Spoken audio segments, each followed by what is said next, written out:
তিনি বলেছেন তোমরা বেশি বেশি আমার উপর দরুদ পড়বে।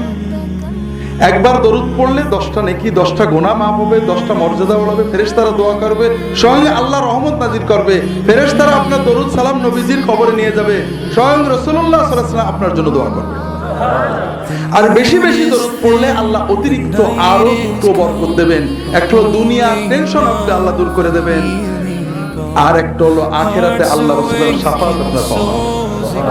কাজেই প্রত্যেকে, নারী পুরুষ সবাই, ওযু থাক না থাক, গোসল থাক না থাক, দরুদ শরীফ পড়ার জন্য, সালাম পড়ার জন্য ওযু গোসল জরুরি না, থাকলে ভালো, না থাকলে কোনো সমস্যা নেই। দাঁড়িয়ে বসে, রান্নাঘরে বসে, নাঙল ঠেলতে, রিকশা চালাতে, সকল অবস্থায় দরুদ পড়বেন, বারবার দরুদ পড়বেন, অগণিত না গুনে পড়বেন। বিশেষ করে দিনের ভিতরে অন্তত যতটুকু পারেন।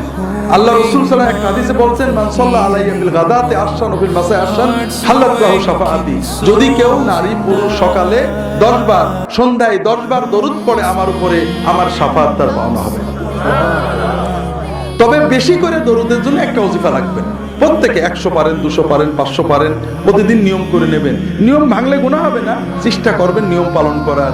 যদি 1000 পর্যন্ত যেতে পারেন, প্রতিদিন 1000 বার দরুদ সালাম আপনি পড়তে পারেন, ইনশাআল্লাহ রাসূলের জিয়ারত নসিব হয়ে যেতে পারে।